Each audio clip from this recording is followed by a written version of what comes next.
What's up, the squad? Back with another video. I'm Reckless. I'm Chris. Got more of Dinesh. You know what I'm saying? Make sure y'all hit the like button, that subscribe button. You already know what's going down. Let's get in the video. All right.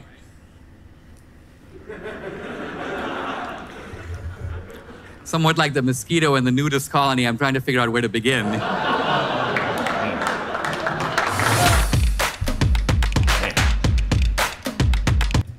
gonna start saying that. No. Before argument.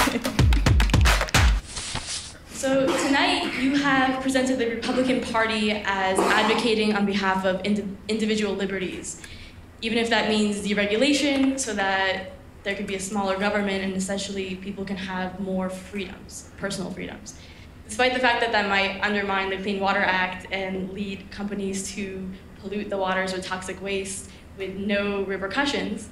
However, my question to you is, how can you explain the deregulation that the Republican Party supports for smaller government and simultaneously the hundreds, if not thousands, of bills passed by Republican officials since 2011 that have policed the woman's body and limited female access to contraceptives and to abortion? All right.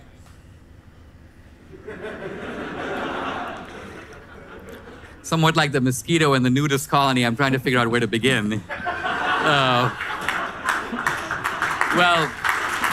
all right. So, I'll say a very quick word about abortion, a very quick word about deregulation. Abortion first. We talk about birth control and abortion. Let's set aside for one moment the debate about whether or not abortion is a constitutional right. I would submit that it is not. You can read the Constitution, squeeze lemon juice on it, hold it upside down. It's just not in there. But let's assume it was. Let's assume it was sort of invisibly there as part of the Bill of Rights. Right up there with free speech and right up there with the right to religion and the right to assembly and so on. Here's my question to you. Why should the abortion right be subsidized when none of our other fundamental rights are? I mean, you have a right to free speech. Does the government give you money to start a newspaper? You have a Second Amendment right to own a gun. Is the government going to buy you a shotgun? You have a right to free assembly. You got to do it on your own time. You have a right to free exercise of religion. The government's not going to pay for your churches. So, since the government pays for none of our other fundamental rights, why does this right get to be in a category of itself? That's my point number one. Pivoting to point number two. Hit her with facts dead quick. Yeah. Went down the line. Well, I say he always does it. So he knows. No that. corporation that pollutes the water should be allowed to do that because that is an actual infringement upon the common good. In other words, that is actually doing harm to the public. This is completely different from the real point of deregulation. The real point of deregulation is to create a scope in which individuals can transact freely. Now, let me give you an example of what I mean. We have a right to health care, and presumably we have an equivalent right to food, right? To eat. What could be more basic than the right to food? Now, let's assume that the government establishes not Obamacare, because that's health care, but an Obama right to food. And the basic idea here is that when you go to the grocery store, you can get food and somebody else will pay.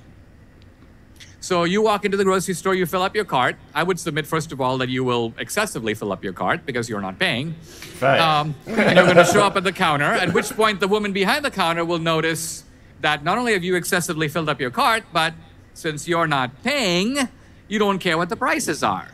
And that's what a lot of people do. Like, a lot of people take that, like, I done seen so many videos, like what he just saying of, oh, I'm gonna pay for you guys is, you know, Yeah. they just shoot. They don't think about nobody else. Like, even if that person has money, you know, they don't Still, it's not. think about that person. I feel like it's not in the back of their mind. They just getting stuff. Yeah. Now, I feel like I've been in that situation before. It was one situation. It was at Walmart. I can't think of what happened, but it was something crazy. It was something crazy. I forgot what it was. The dude with the- It'll come back to me. The watermelon. The dude with the watermelon was a little odd with him. You were actually helping him. He just wasn't. It was like he didn't want his, you know. He didn't really his have pride. it. Yeah, but Yeah. Up your cart, but since you're not paying, you don't care what the prices are. And so suddenly milk will start costing $45 because some third guy is actually going to be footing the bill. Now, I would submit that this is in a nutshell what's wrong with our healthcare system. That whenever you go to the doctor, the reason that it costs $3,000 when you have a cold is not because it actually costs $3,000. If you were paying, they'd bill you $75. But since you're not paying, and the insurance company is paying, and the government is paying them, the doctor realizes, I'm going to run 45 tests, I'm going to do this, I'm going to do that, it's all going to be money in my pocket, it's going to be money for the hospital, and this poor dude isn't the worst off. So most of the time when we go to the doctor, we don't even ask what it's going to cost. Because we don't care. Because some third guy is paying.